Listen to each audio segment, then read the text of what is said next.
Deuxième partie de notre émission, de notre rendez-vous politique, dont le numéro de ce jour est consacré à un thème important, l'industrialisation de l'Afrique. Et mes trois spécialistes sont toujours avec moi.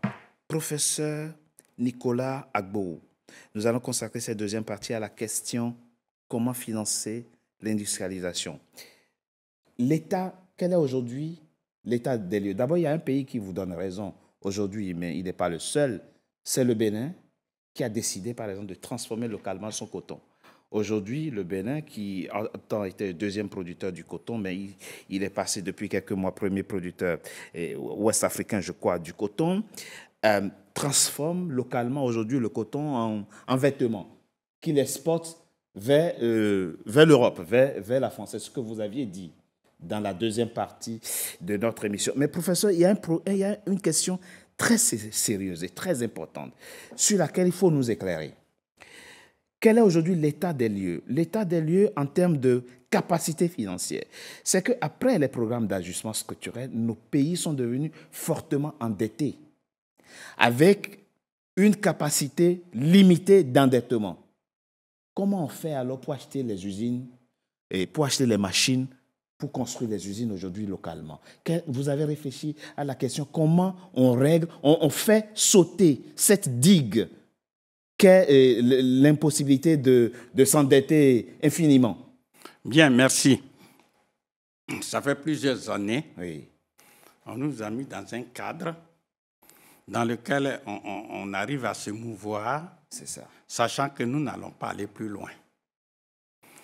Ici et maintenant, si nous voulons vraiment sortir, comme je l'ai dit, de l'ornière socio-économique, il faut se donner les moyens objectifs pour financer l'économie, sinon les économies africaines. Et ça, il s'agit des décisions politiques. J'insiste dessus sur le mot politique. Aujourd'hui, qui finance? C'est le FMI, la Banque mondiale, qui sont des organisations, des instruments, des outils pour mettre la main sur tous ceux qui ont besoin de leur argent. C'est vrai. Or, si les Africains prennent la décision de dire que bon, ça fait des siècles, ils nous ont maintenus dans l'esclavage, dans la colonisation, etc. Nous avons une marge de liberté, nous allons l'utiliser pour nous donner les moyens objectifs financiers pour faire tourner notre économie. Quels sont ces moyens? S'il vous plaît. C'est battre la monnaie africaine, la monnaie unique africaine. Question fondamentale, qu'est-ce qu'il faut? Eh bien, d'abord, comment battre la monnaie unique africaine? Je rappelle avec force, il s'agit de décisions politiques. C'est-à-dire, les pays africains se réunissent. Peu importe, même ils sont officiellement 54. Mais 20 pays, 10 pays, 20 pays, etc. Ils peuvent se réunir. On dit, bon, voilà, nous allons battre la monnaie unique africaine. Quel est le processus? Chaque gouvernement se réunit et prend une décision pour dire nous voulons contribuer à la création de la monnaie unique africaine. Nous, pays, Bénin, Togo, etc. Cette décision est inscrite dans un document qu'on appelle un projet de loi. Ce projet de loi, ça c'est la première étape, est déposé au bureau de l'Assemblée nationale, c'est-à-dire demander aux représentants du peuple que peuple, voulez-vous, oui ou non, contribuer à la création de la monnaie unique africaine? Et à une écrasante majorité, eh bien, les parlementaires vont voter pour cette loi-là, on appelle adopter le projet de loi. Ça, c'est la deuxième phase. La troisième phase, puisque tous les pays africains sont unanimes pour battre la monnaie unique africaine, eh bien, troisième phase, on appuie sur la machine, qui est neutre, et on donne les billets de banque. Oui. Voilà. Maintenant, on pouvait passer bien sûr par la voie référendaire, demandée par référendum, etc. C'est trop compliqué. Mais il y a un aspect Ça concret. prend trop de temps. D'accord. Et le taux d'analphabétisme en Afrique est encore élevé. Donc voilà, ça c'est le processus de création de la monnaie unique Mais africaine. il y a un aspect concret Oui. sur lequel, professeur, il faut que vous nous éclairiez très rapidement avant que je passe la parole à vos collègues.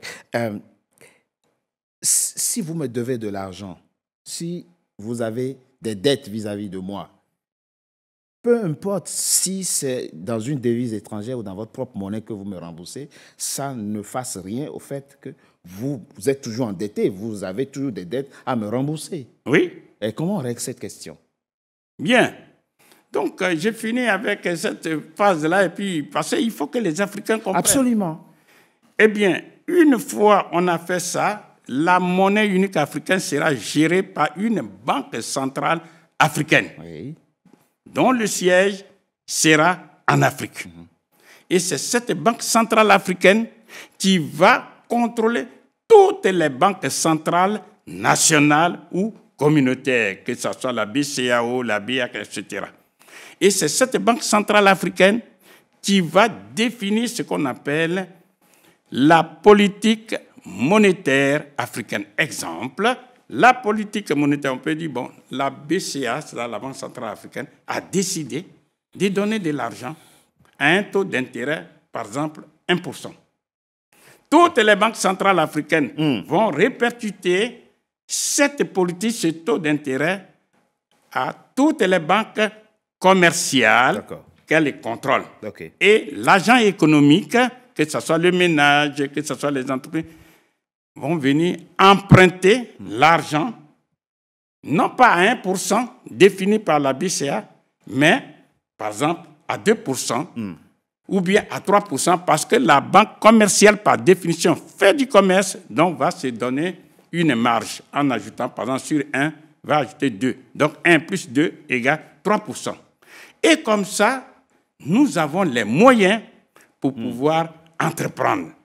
Une des questions essentielles que les uns et les autres vont poser, c'est de dire, mais ces Africains-là, ils ont leur monnaie. Mais qui garantit leur monnaie? Eh bien, nous disons simplement, nous, Africains, nous avons les moyens objectifs par rapport à tous les pays du monde, les moyens objectifs pour garantir notre monnaie. De l'or, du diamant. L'or, le diamant, etc., et le coltan, etc. Mais restons sur l'or et le diamant. Les États-Unis d'Amérique, qui dominent le monde, ont dit que leur dollar est garanti aujourd'hui où nous parlons par 8200 tonnes d'or. Mais il n'existe pas sur la Terre, non, en Afrique, un seul pays qui n'a pas d'or et de diamants. Donc, on a les moyens qu'il faut pour garantir. On peut garantir notre monnaie et puis on peut très clair. dire à chacun d'apporter, par exemple, 5 tonnes d'or par an. Merci, professeur. Et ainsi de suite. Et j'enchaîne pour dire l'Ouganda, tout seul, détient 31 millions de tonnes d'or. Potentiellement. Voilà. Potentiellement. Pas encore exploité. Au lieu de passer notre temps à pleurer, à attendre ceux qui nous ont mis en esclavage, qu'ils vont venir nous sauver parce que c'est ça notre drame, eh bien, nous avons tout en Afrique. À partir de l'argent que nous possédons, eh bien, avec l'argent que nous possédons, nous pouvons mettre au travail tous les Africains. C'est ce que font les Chinois. Et on peut effectivement bouleverser, sinon redynamiser l'économie africaine. Parce que pour payer quelqu'un, il faut... Non, pour faire travailler quelqu'un, il faut le payer. Merci, donc, professeur. C'est très clair. C'est ça que nous devons faire. Maintenant, il y a d'autres moyens, il y a d'autres questions qui sur lesquelles on reviendra. Maintenant, comme vous me posez la question, pour rembourser, c'est ça? Oui. Bon, pour rembourser, d'abord, vous payez, quelqu'un y travaille, et le résultat de son travail, c'est-à-dire les richesses matérielles qu'on crée, c'est ce qu'on vend. Et on a de l'argent pour rembourser le banquier. Mais si vous prêtez de l'argent et que cet argent est mal utilisé et ça ne génère pas la richesse, Autrement dit, le taux de rentabilité économique de l'investissement est inférieur au taux d'intérêt, eh bien, naturellement, on ne crée pas de la richesse. Merci, professeur. Voilà. C'est très clair. Votre propos. Alors, je sais que Serge Éric Meunier est en train de se dire, mais qu'est-ce qu'il est optimiste, ce professeur? Et il y a deux questions qui pourraient vous donner raison d'interroger ou du moins d'être un peu...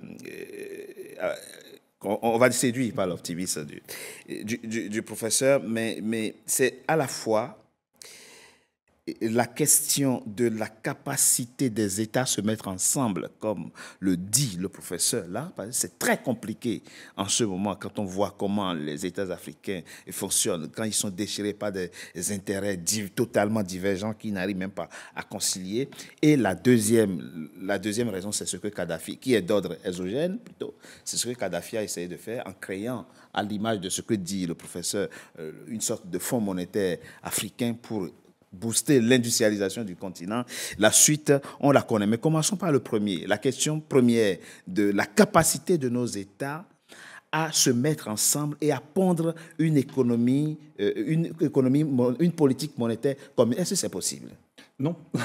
Ah, c'est pas possible. Non, c'est utopique. Parce que si on regarde juste les faits, parce que comme moi j'ai le malheur, le péché, de ne me concentrer que sur ce qui existe, ce que je peux toucher, ce qu'on peut voir. Qu'est-ce qu'on voit?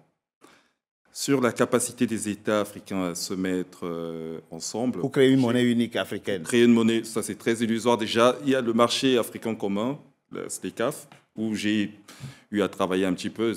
On reviendra sur la ZLECAf dans la troisième partie. Déjà, on voit les difficultés que les pays ont à se mettre d'accord là-dessus. Et il y a déjà des litiges, même avant que ce soit signé. Les commerçants de certains pays qui disent que les voisins seront beaucoup plus favorisés, le Nigeria va envahir. Donc, déjà, il y a un problème de mentalité, il y a une éducation qui n'est pas faite. Donc, c'est pour ça qu'il ne faut pas copier aveuglément ce qui s'est fait ailleurs. On revient toujours à la base. Il y a un travail à faire au départ. Ça, c'est la première chose. La deuxième chose, la monnaie, je ne la vois pas dans l'idée d'industrialiser un pays. Je ne vois pas le rôle de la monnaie, premièrement. Je ne vois pas non plus le rôle... Et je ne vois pas non plus le rôle d'associer plusieurs États. Tous les pays qui sont développés dans le monde, ils n'ont pas eu de problème monétaire, ils n'ont pas eu besoin de s'associer avec un pays. Je parle que des faits. Clarifiez les choses. Serge Éric Meunier, vous pouvez dépendre sur le plan monétaire de quelqu'un et vous développer? La monnaie n'a rien à voir. Sans aucune souveraineté monétaire. L'outil de production n'a rien à voir avec la monnaie.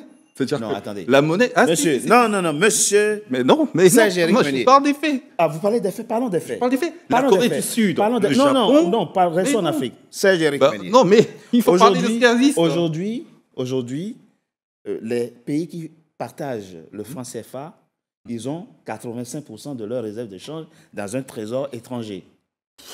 C'est-à-dire que le fonctionnement de ce mécanisme qui fait que c'est la France qui garantit le franc CFA, son fonctionnement, c'est que si vous voulez acheter une machine, par exemple, puisqu'il faut industrialiser l'économie, nous sommes en train de parler de l'économie, si vous voulez acheter une machine, il faut la validation de celui qui détient vos réserves de change. Le mythe du franc CFA, si on prend l'ensemble des activités qui garantissent le franc CFA entre l'Afrique francophone, les 14 pays, et la France, on a à peu près autour de 5 milliards. C'est-à-dire que si on prend l'enveloppe globale, sans avoir à rentrer dans les détails, parce qu'après ça va être trop technique, 5 milliards. C'est le budget de la mairie de Paris.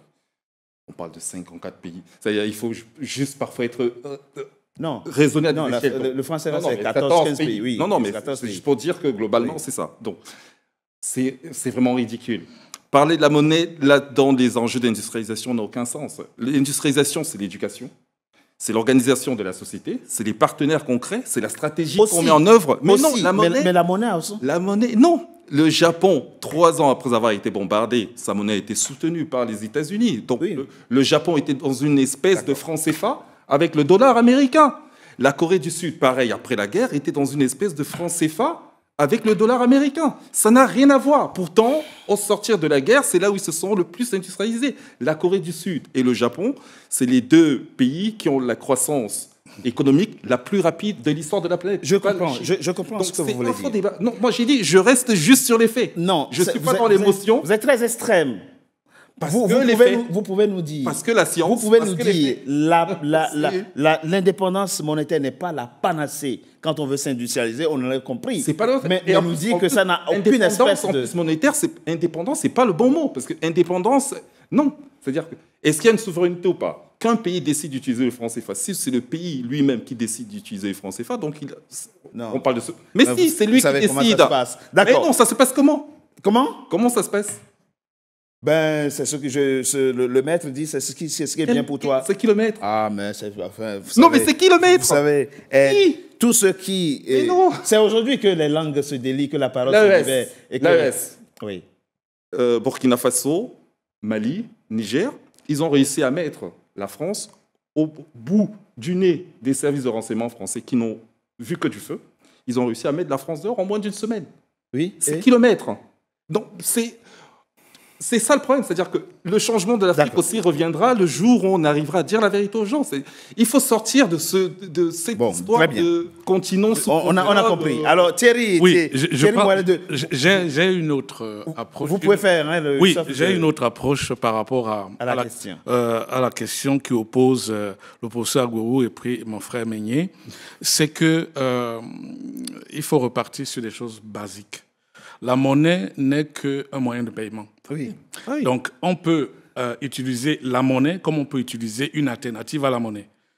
Au jour d'aujourd'hui, si vous regardez ce qui se passe entre le Mali, le Niger et le Burkina Faso, ils n'utilisent pas la monnaie pour acheter tous les équipements de sécurité qu'ils achètent aujourd'hui. Ils utilisent l'or. Donc, et directement, ça veut dire qu'ils contournent le verrou qui peut être celui justement de ce que vous appelez mettre en question. Ça veut dire que c'est une question de stratégie, c'est une question de vision. Bon, industrialiser sans monnaie, je pense que ça peut être utopique pour les simples raisons qu'au bout du compte, il faut bien acheter des matériaux, acheter du nécessaire, des machines, quel que soit ce qu'on peut, c'est ça, utiliser comme matériaux, il faudrait bien à un moment rémunérer la personne qui travaille. Oui. Et la personne qui travaille est payée par un moyen de paiement qu'on appelle la monnaie. Donc, ce n'est pas forcément le facteur principal de l'industrialisation, mais c'est un champ bloquant. Un levier important. Un levier important parce qu'il faut payer les ouvriers, il faut payer la chaîne de valeur, il faut payer, y compris les fournisseurs. Donc, toute la chaîne de valeur a besoin d'être rémunérée pour que le processus se mette en place. Maintenant, pour ce qui concerne principalement l'industrialisation, et je répète encore qu'il s'agit d'une vision. On n'industrialise pas, et je le répète, pas le principe de vouloir industrialiser. Quel est le besoin? Il faut identifier le besoin exprimé par ce que nous appelons le marché. Et ici, en macroéconomie, ce qu'on appelle les agents économiques, c'est-à-dire les foyers, l'État, c'est-à-dire le gouvernement, et puis les entreprises. Maintenant, l'industrialisation, il ne faut pas l'oublier, peut être une politique macroéconomique avec une vision politique, et le terme politique au sens le plus large du terme, une vision politique, mais cela n'empêche que l'entreprise, ce sont les privés qui industrialisent dans une économie de marché. Donc il faut créer des conditions qui permettent aux entrepreneurs de pouvoir créer, imaginer des solutions aux besoins posés par l'ensemble de la population. C'est ce que j'appelle le marché. Le marché a des besoins.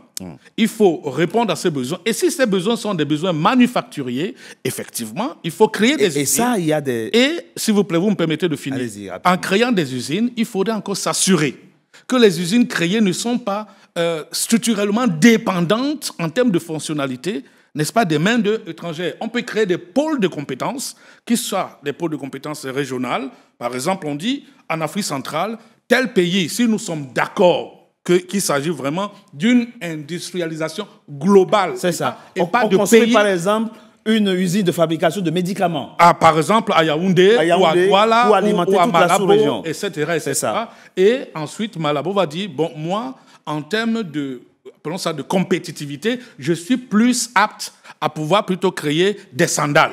Donc, on prendra Malabo comme un pôle de compétitivité qui va créer et qui va usiner les sandales qui vont arroser toute la sous-région. Ce qui fait que tout le monde dans la région ne va plus importer des sandales. Absolument. Parce qu'on a un pôle de compétitivité qui est dans très la important. région. Ça, c'est très important Voilà. comme élément. On marque une coup de pause, on se retrouve dans quelques instants pour approfondir. Et tout ça, il faut les payer. Absolument. On marque une coup de pause, on se retrouve dans quelques instants pour la troisième et dernière partie de notre émission. À tout de suite. NCA, désormais sur Free. Après son intégration au bouquet Canal+ Afrique, Canal 9 et Canal 573, NCA poursuit son développement et vient d'intégrer le célèbre bouquet Free TV, Canal 426. La chaîne panafricaine renforce ainsi son ancrage aussi bien en Afrique que hors d'Afrique. Le développement de NCA, c'est vous, nos téléspectateurs à travers le monde. NCA, la chaîne panafricaine de référence.